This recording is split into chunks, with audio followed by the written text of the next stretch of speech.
It's the California chapter of the National Association for Multicultural Education.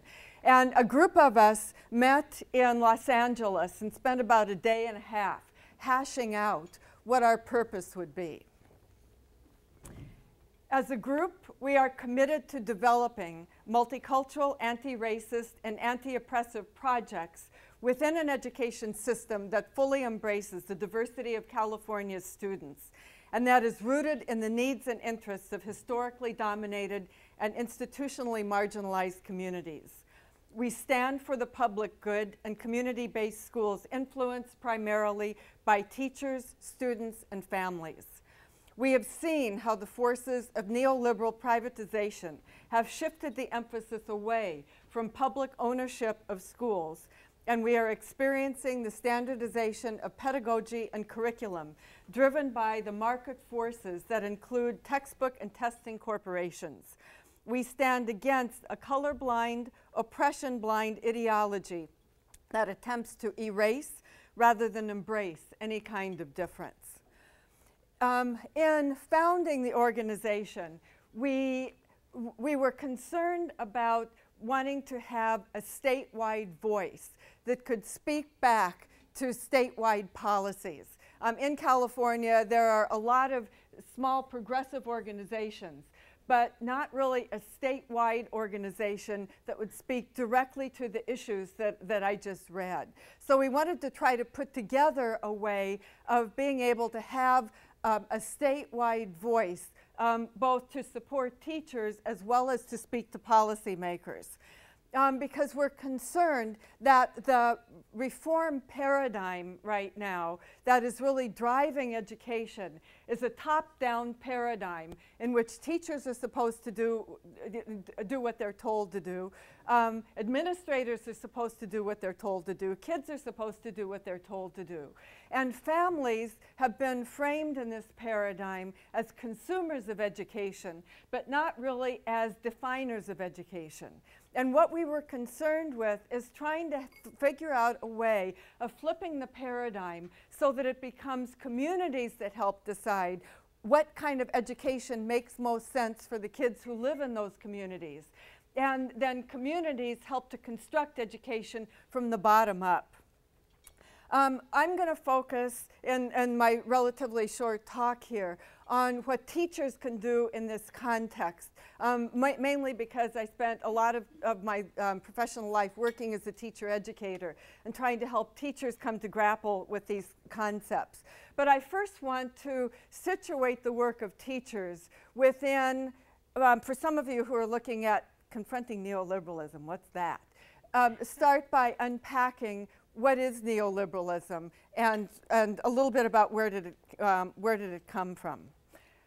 But first, before I do that, I want to look at some research that, even though I'm not exactly like a test-driven person, sometimes test results are useful and can be useful for helping to look critically at whether a difference is being made.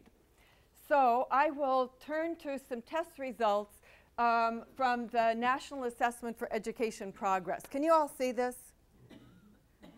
If you can't and you need to get up and move, then please do so.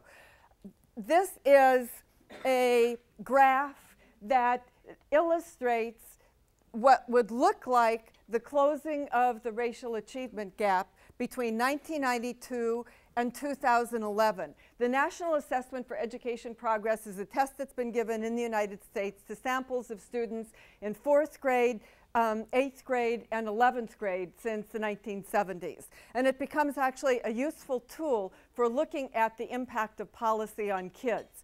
And so this line here is how white 8th graders did in literacy, and this line here is how African American 8th graders did in literacy from 1992 to 2011. And what's important about this 1992 date is that that's when the standards movement and the testing movement began. So you can look at data like this and go, well, I guess the achievement gap is sort of closing, so we must more or less be on the right track. So let me go back to the 1970s and look at literacy data first for 9-year-olds. So you have white students, African American students, and Latino students. And it looks like when the standards movement began, right around here, particularly for African American and Latino students, literacy dropped and then started inching up again. So, you know, you go, well, yeah, okay. Now let's look at middle school age students. The achievement gap, racial achievement gap, was narrowest in 1988. Standards movement came along, and for students of color, achievement dropped and has sort of partially come back. Now but the progress was most before the standards movement. Now let's look at high school kids. Okay? Huge gains during the 70s and 80s. The standards movement came along, literacy dropped, and hasn't recovered. So this says to me that the paradigm that's being used to supposedly improve education, that is couched a lot around closing racial achievement gaps, is the wrong paradigm. It's not working well even by the kinds of testing measures that people who are advocating for the test-driven, standardized, curriculum-driven approach to teaching. So I want to look at an alternative paradigm. I have been particularly paying attention, partly because of the work I do, to the work in ethnic studies and some of the community-based work that has been done with kids. And I want to share with you a couple of ethnic studies models that have done a much better job at serving kids than what the kind of mainstream curriculum is that probably most of you see in the schools. Just a couple of definitions of ethnic studies. You are probably all sort of aware of what ethnic studies is, but as people who have worked in the field, some of them for as far back as the 1970s, as well as up to the present, or at least, you know, the current, that where ethnic studies focuses really a lot on the recovery of historically subjugated knowledge of oppressed groups, and is used and it forms the basis really for both personal empowerment as well as community empowerment as well as intellectual empowerment. And it's the intellectual empowerment that I'm going to focus on here, but that's also a part of the personal empowerment and the community empowerment. So let me look briefly at a program in Alaska called Math in the Cultural Context. Anybody heard of it here? Outside of Native communities in Alaska, I don't run into people who have heard of this project. And it's really a very interesting project. It was started about 10 years ago by a group that included an anthropologist, some math educators, and some elders from the Yupik Eskimo community.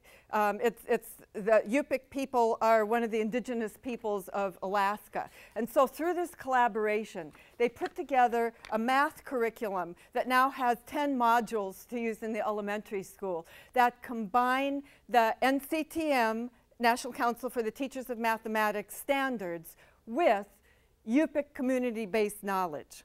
So for instance, this curriculum here, Picking Berries, connects mathematical concepts on graphing and measuring with local berry picking. Or this one here that connects doing proofs, perimeter and area with building a fish rack. And in this slide, it's sort of hard to read from a distance, but I put the mathematical content as well as the cultural content that's been put together.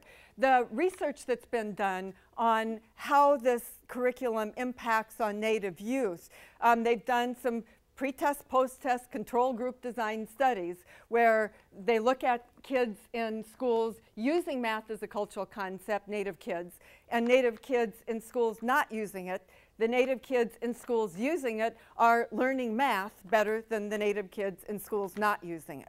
And there's also other research that looks at its impact on teachers. Native teachers using this end up teaching better because it draws on the knowledge that they bring into the classroom rather than telling the teachers that they have to leave that knowledge at the door.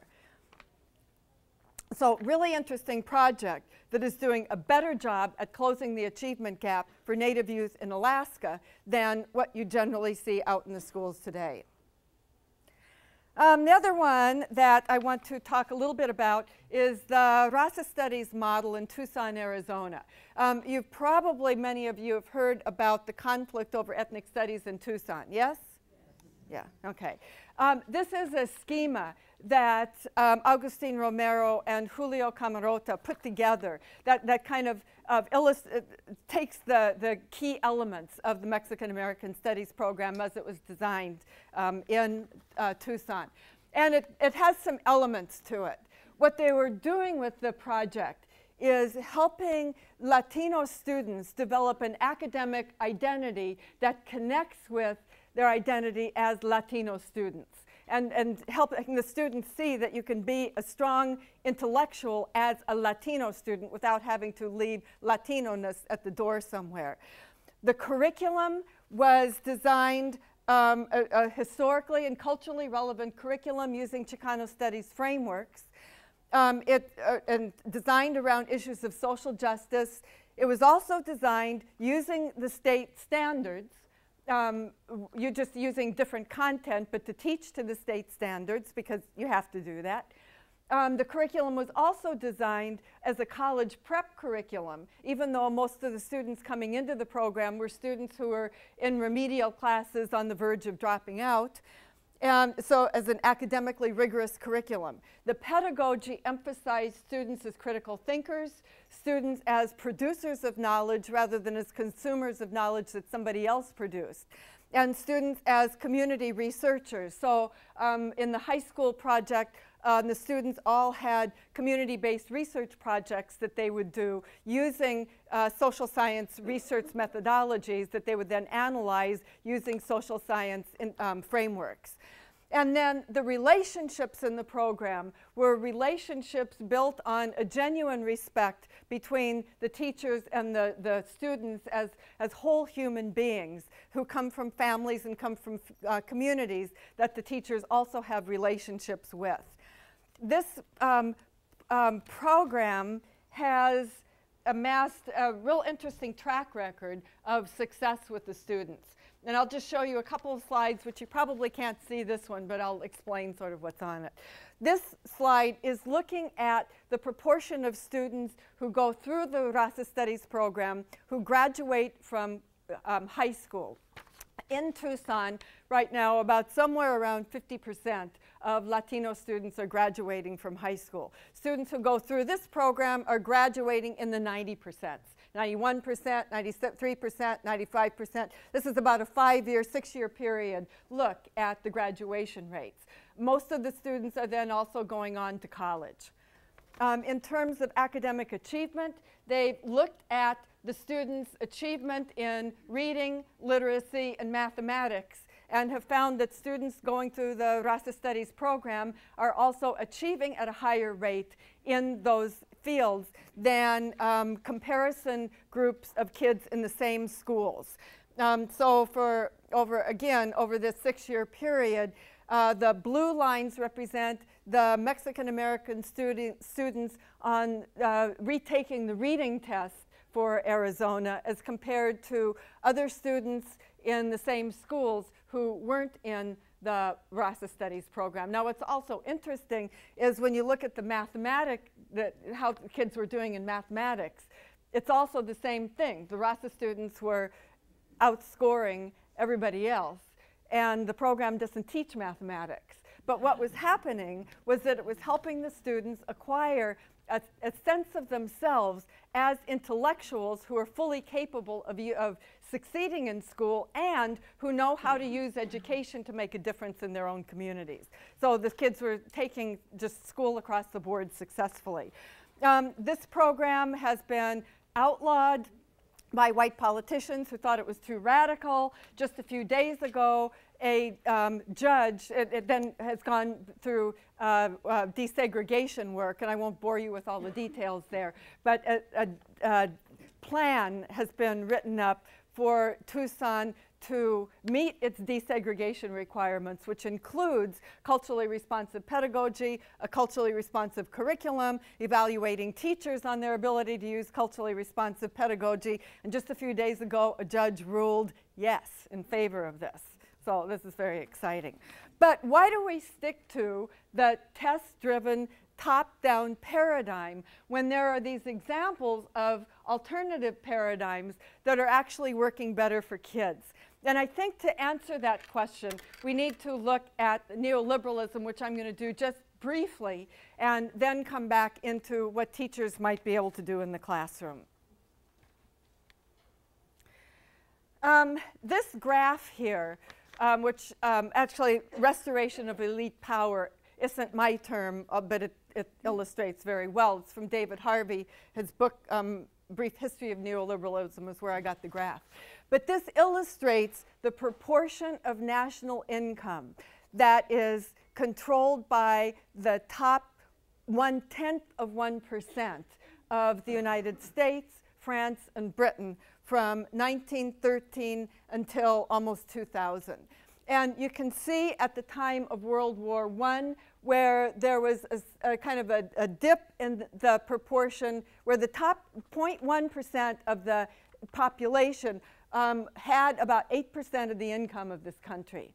Then we went into the New Deal and the growth of unions. And during the New Deal, Franklin Roosevelt was concerned about pulling the nation out of the recession. And so a number of measures were passed, which include things like public works programs, emergency reliefs, public protection like Social Security, that's when it was put into place, regulations on corporations, progressive taxation, the inheritance tax, and also the National Labor Relations Act was passed, providing the basis for unions to be able to form to negotiate with management. And as a result of this work, there was some income redistribution. And so you can see the fortunes of the top 1/10% dropping to the point where by about the 1940s, they still controlled way more than, 0.1% of the income. They controlled about 2% of the income of the country. But still, there was a drop there.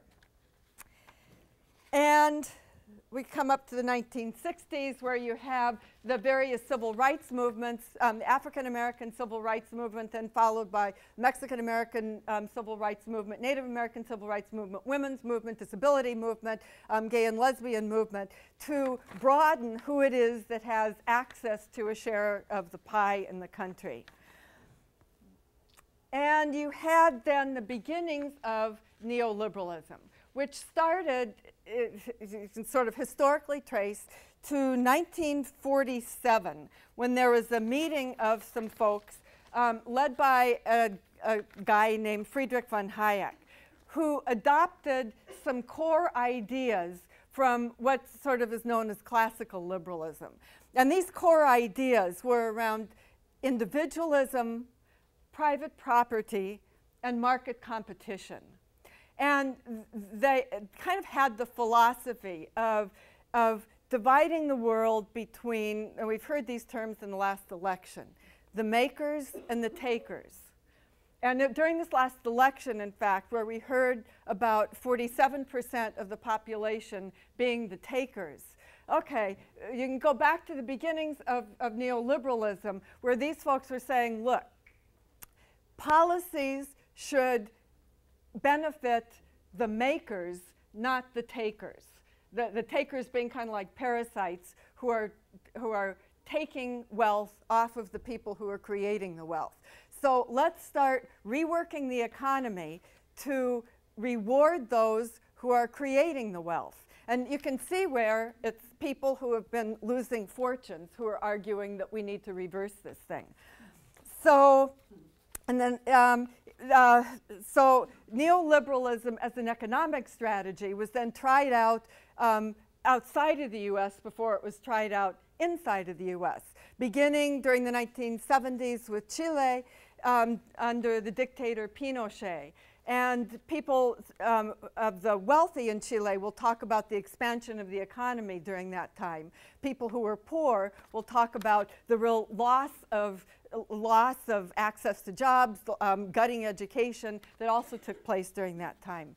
In the United States, the beginnings of neoliberalism and the beginnings of changing the way we think about institutions, including schools, began during about the 1970s, when the National Association for Manufacturers kind of did three things during the 1970s.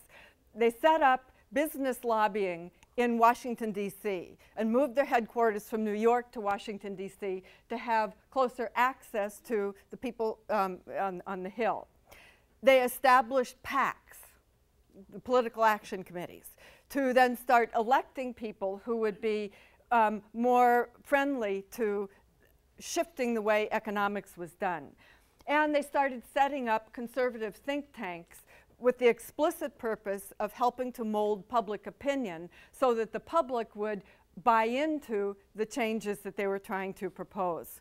And so beginning in 1978, under Democratic administration, we had the beginnings of tax cuts for the top income brackets and tax cuts for corporations.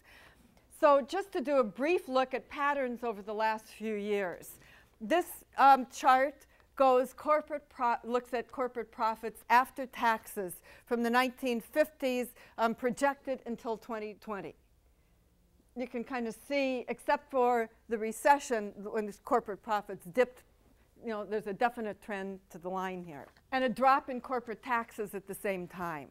So when we talk about thinking about raising taxes, in many ways it's to make up for taxes that have been cut and to try to reinstitute rather than new taxes.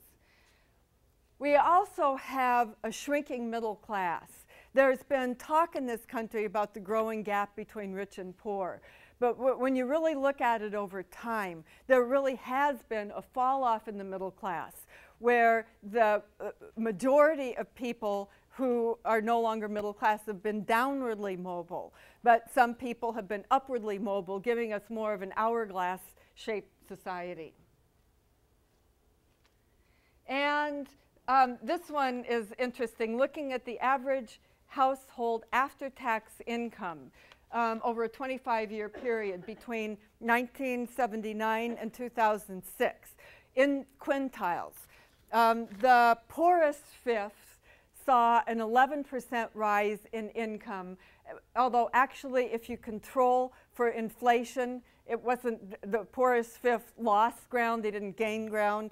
But then for each quintile going up, income over that 25-year period went up a little bit more. But look what happens with the top 1%, a 256% rise in income. Now, this is all translating into loss of money for public services. And I'm just going to focus on schools and then kind of go into how teachers might think about approaching practice. But paying for college, there's been, as all of you who work in universities know, a decline in money that's going into higher education. This is sort of across the country. People talk now about the privatization of public education.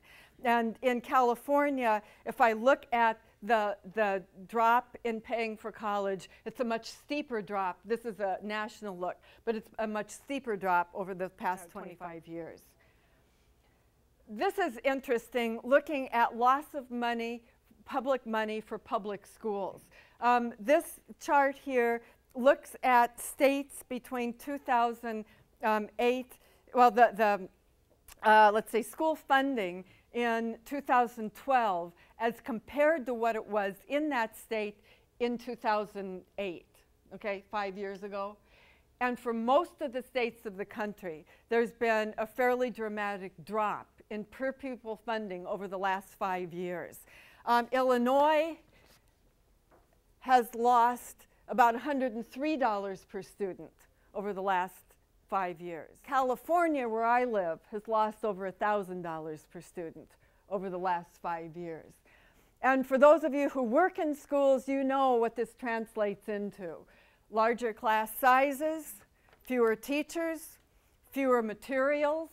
In California, we got rid of the arts a long time ago, partly because it was expensive and partly because, you know, to try to get kids' reading and math scores up. But that we're really seeing a gutting of public resources going into public education. And this last slide here looks at concentration of media. On the internet, there are a lot of different graphics you can get that show media empires. And this one I kind of like, that has the 6 largest media empires and then what all is within their empires. And I put little blue circles here where school materials, textbooks and stuff, are located, because the shrinking numbers of large corporations that control the media really is one of the ways that our consciousness gets shaped. The messages that are allowable from these media empires really do have boundaries around them. And this came through to me most clearly years ago when I was giving a presentation to a group of publishers about whose perspectives were in K-12 curricula.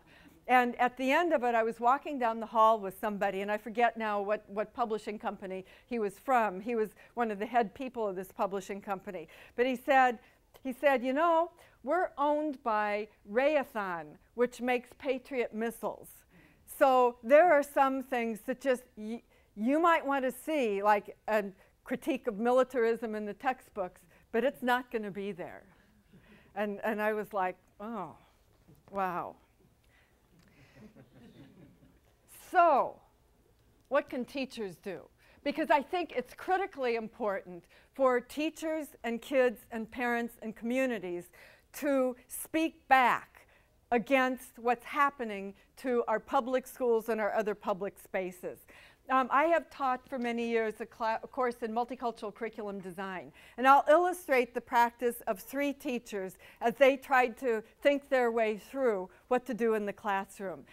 This graph here, this chart, this whatever it is, illustrates the schema that I use when I'm teaching multicultural curriculum design, of where I start with a big idea, and those of you who are using Understanding by Design would be familiar with this, in which I try to have teachers think about developing something that's standards conscious.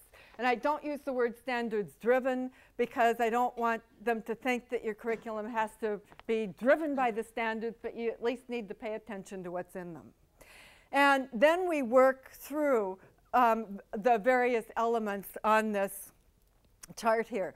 We spend quite a bit of time with teachers' beliefs, the ideology that teachers bring, because regardless of what materials you're using, what you're handed, your own beliefs have an awful lot to do with what ends up happening in the classroom. Even in your relationships with kids, the teacher's beliefs are really important. Transformative intellectual knowledge refers to the historically subjugated knowledge in ethnic studies, women's studies, critical cultural studies, critical disability studies, that questions, that envisions another world, really, and provides the intellectual basis for thinking about that and working toward that world. Student community knowledge is the funds of knowledge that kids bring from home that is present within their communities and that kids learn as they're growing up. Intellectual challenge refers to the level at which the teacher is pitching the curriculum, and I encourage teachers to think, regardless of who you're teaching and what their skill levels are, what would you be doing if you were preparing them all to be university ready? And then how would you scaffold that?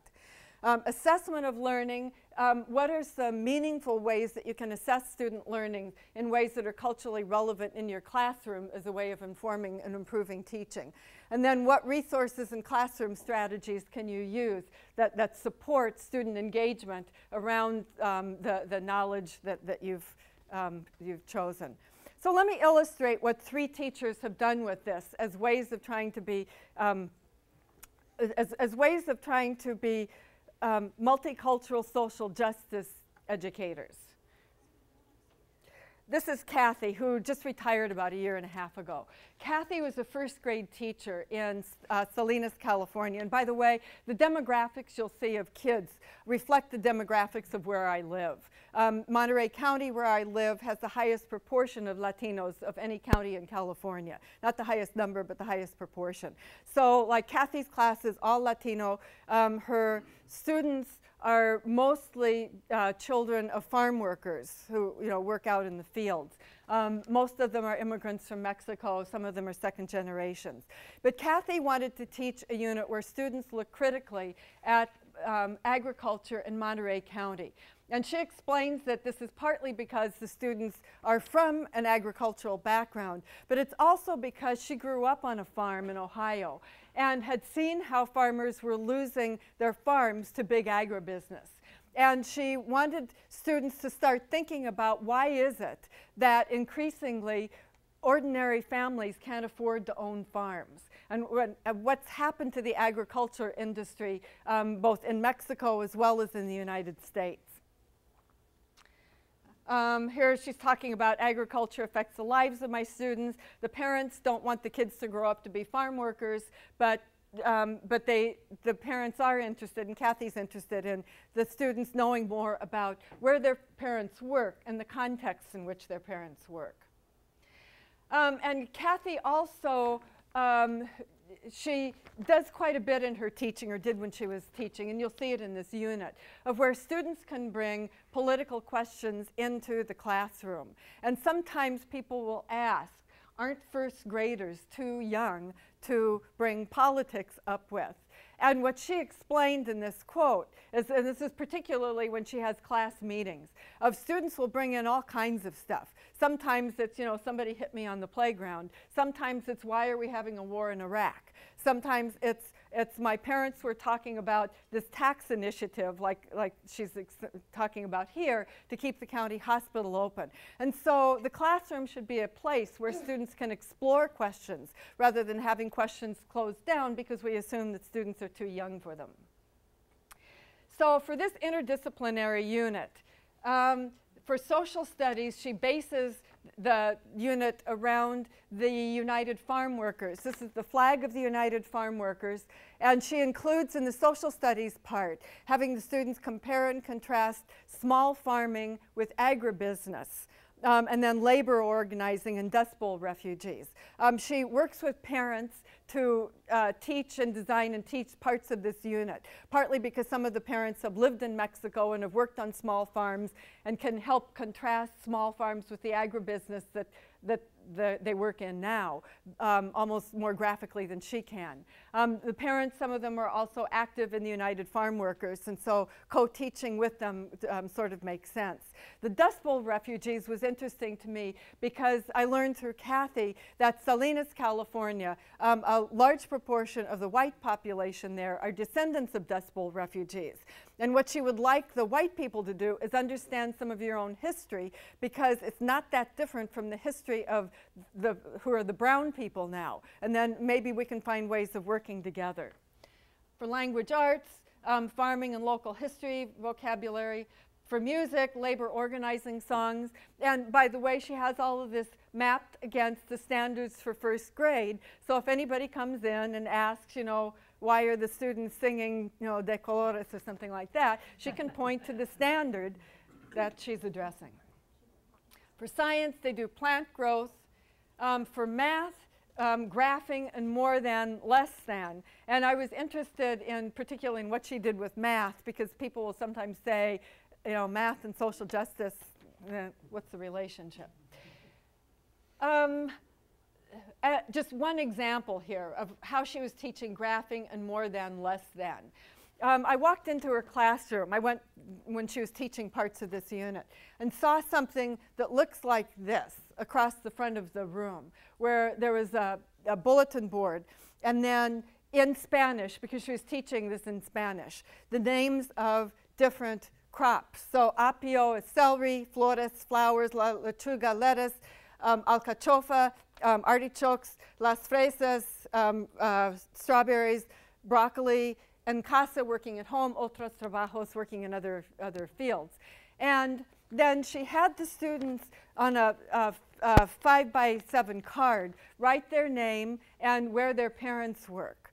And then she had the students come up and bring the cards up and put them, creating a bar graph. And she explained to me that we can use bar graphs about anything, but she wanted the students to create a bar graph based on their lived experience, essentially. And then she had the students then work with numeric reasoning, where they would do more than, less than reasoning. Are there more people working in strawberries than working at home? How many more people are working in broccoli than working in, you know, blah, blah, blah. As a way of having the students then reason about their lives. And here's a picture of the actual graph with an actual kid. But this was one way that she tries to address multiculturalism, social justice, students' funds of knowledge within the context of working with standards and helping the students to develop their political consciousness while they're learning reading, writing, and math, really. And I'm going to come back to her towards the end because she's very interesting.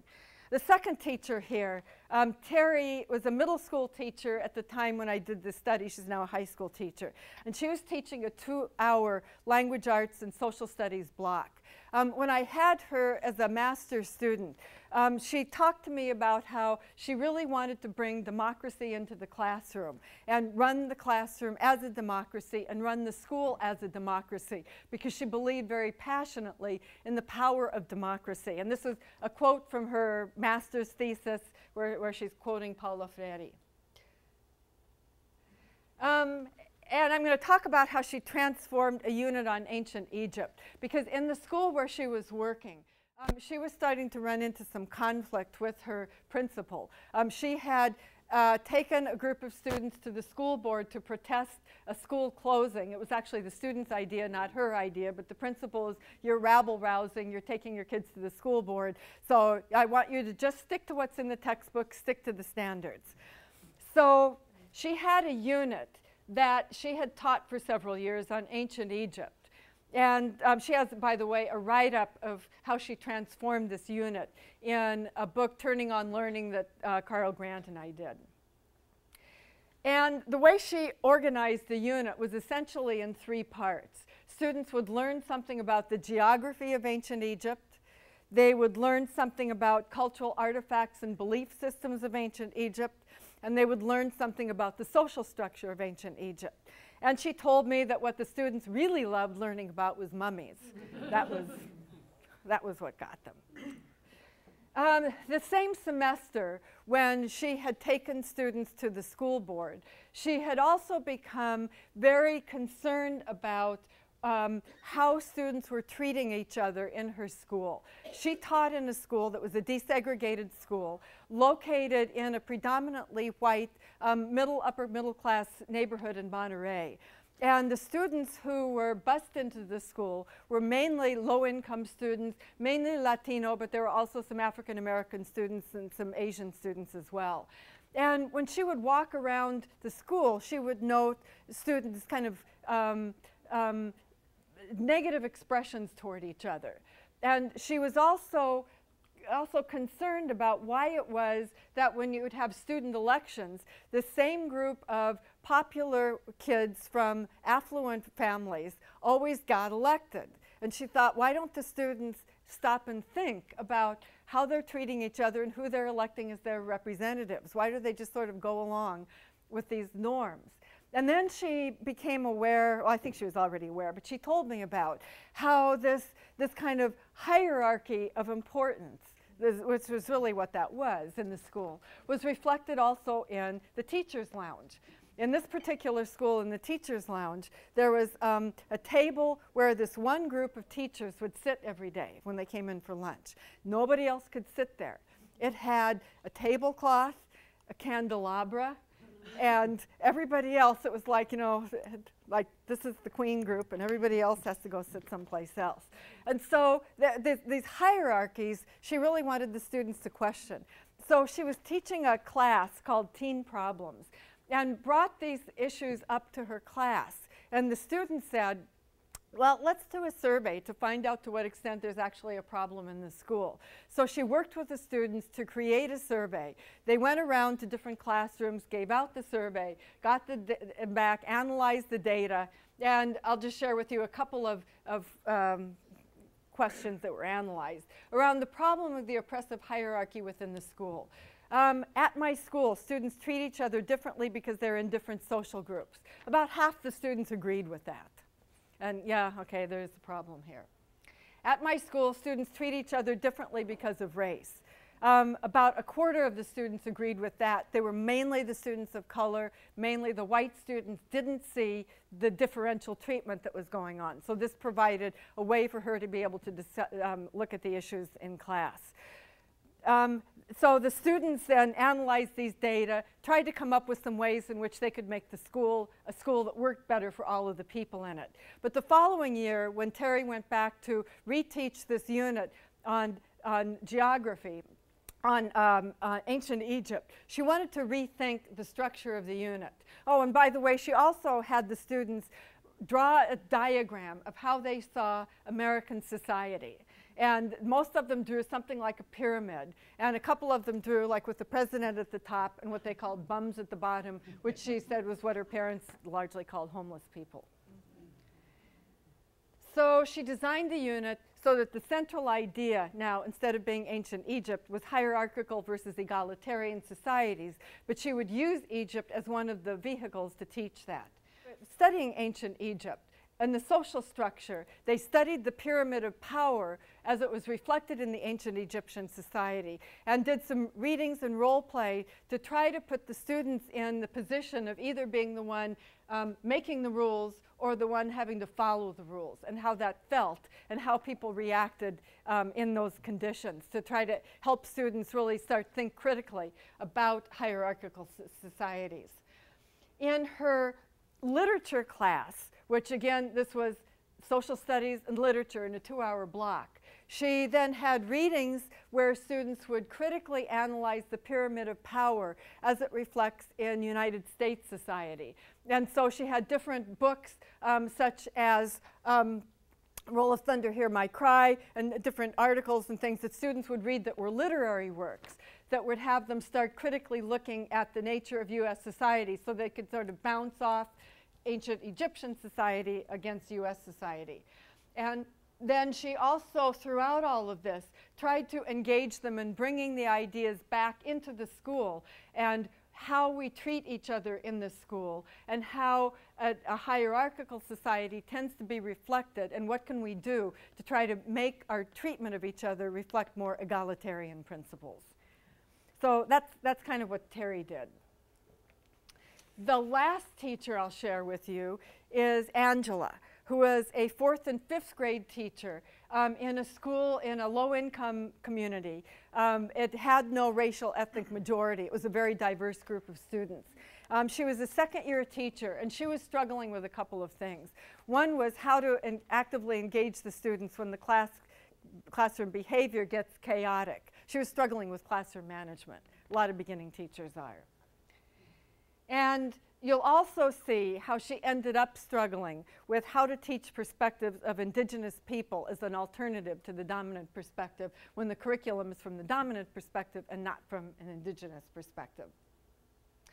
When I asked the teachers in my graduate class to figure out a main idea of something you were going to be teaching, Angela said, well, in about December, I'm going to be teaching the 13 colonies. So she came up to me after class and said, how did indigenous people experience colonization? And I'm thinking, gee whiz, you've been through all the way through college and haven't ever been asked to think about that. And I had this dialogue going inside myself, but I was like, oh, that's a good question. Okay, let's look at that. So I wanted her to start doing some reading of transformative intellectual knowledge as well as analyzing her own textbook. I've analyzed textbooks in California for the treatment of indigenous people, and the basic idea is indigenous people are featured and then gradually disappear, sort of replicating the colonization and genocide against indigenous people. I have all of the teachers go through and do a basic count of who is in whatever textbooks they're teaching from. As a way of taking the temperature. There's a lot that doesn't get at the underlying ideology and stuff, but it does help you take the temperature of whose perspectives are in the textbooks. And this is usually a real eye-opener, because what the teachers always end up discovering, especially when they pool data from across textbooks, is that textbooks still teach a white curriculum into which African Americans have been added, and only a few non-African American people of color have been sprinkled here and there. So when she analyzed her textbook, it was the first time she'd been asked to do that, and it was like, oh my God. And she saw the pattern of indigenous people basically being erased from the United States and the way that the United States history is told. So I then had her do some reading from indigenous people's perspectives about US history. And these were just some of the things that she read.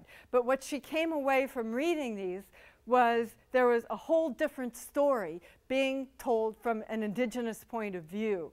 And this is my words, not her words. But essentially, the story, if I sort of encapsulate it, that indigenous people tell about this country is a story of well-developed, sophisticated cultures that have been here, massive dispossession and genocide.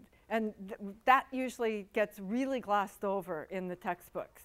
The fact that Europeans actually learned a lot from indigenous people while they were in the process of exterminating them.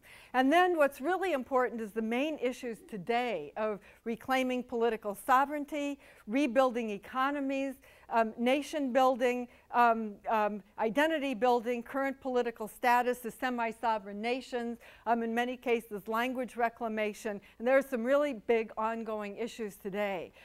Okay, as Angela was working through this stuff, she came into my office one day and she was going, what am I going to do? I have to put together a unit. And I have the stories are going like this. They're opposite. You can't just put them together. And I said, well, yeah, you have two different perspectives. I want you to narrow down to a specific time and place and figure out how you can teach two different perspectives. You can't do all of US history in this short time you have for a unit, but you can do a time and place. So she came up with what I think turned out to be a brilliant idea. Massachusetts during the 1600s, you had the British colonists, and you had three groups of indigenous people. You had the Haudenosaunee, which is the League of the Iroquois, you had the Wampanoag, and you had the Pequot. And so she developed a trial, which she called the Case of the Missing Deer, that she also then linked to the ecology unit in her science class. So on day one, this were 45-minute on day one, 45 minutes, day two, real short unit, trying to pack a lot in.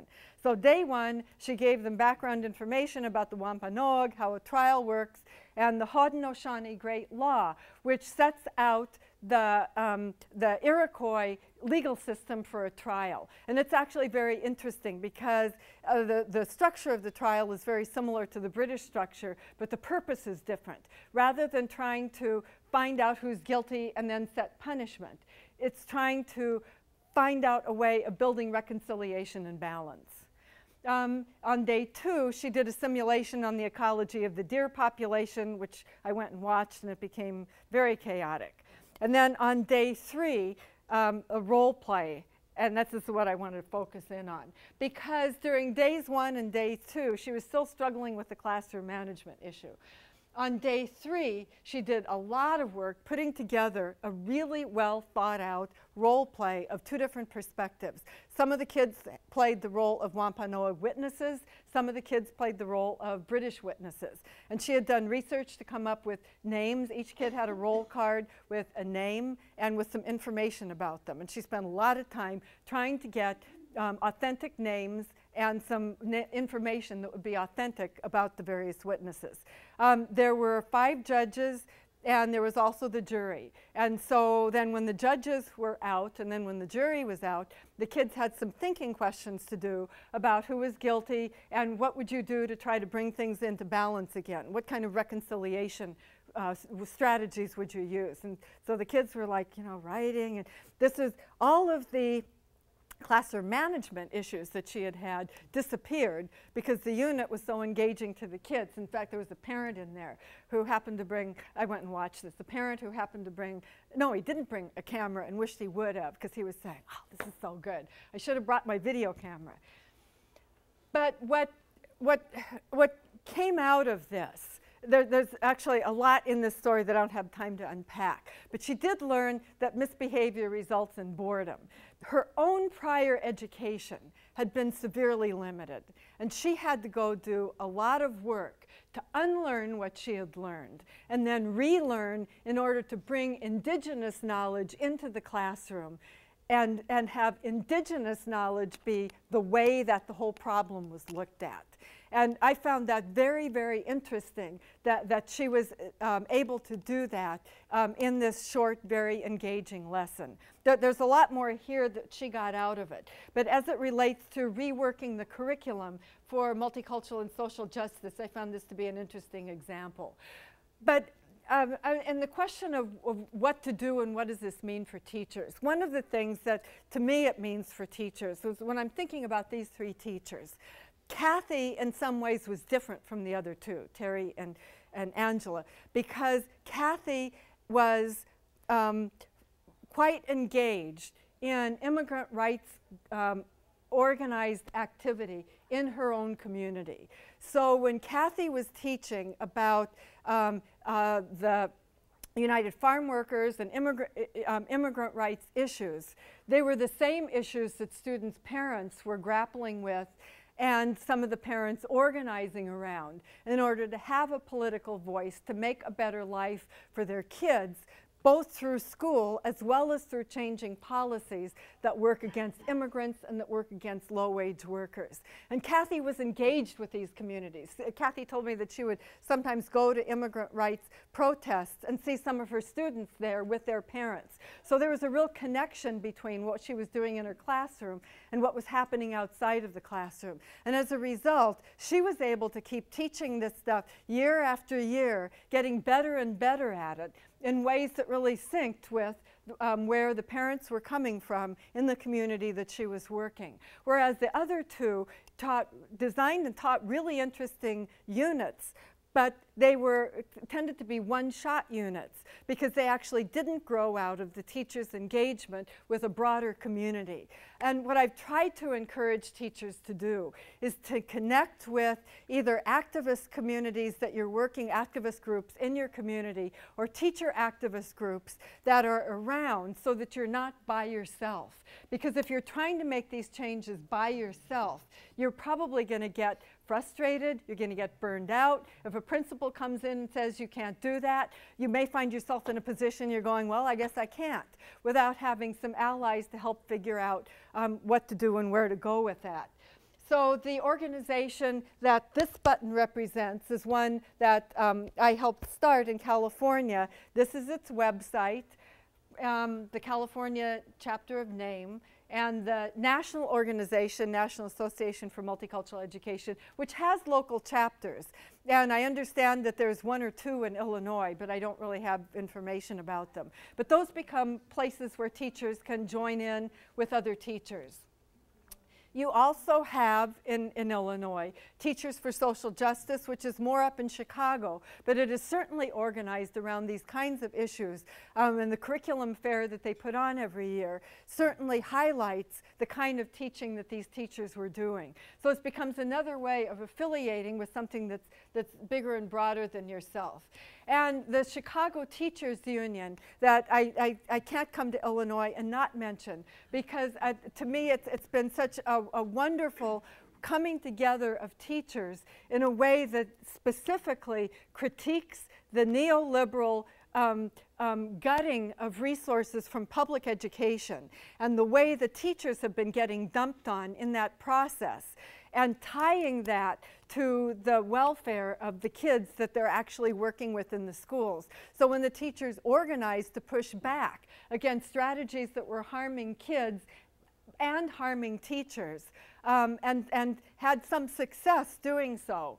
To me, this is a model of what we as educators should be doing. And so it's a local organization to learn from and work from. So in closing, just a quote from Paulo Freire where he says that there is no such thing as a neutral education process.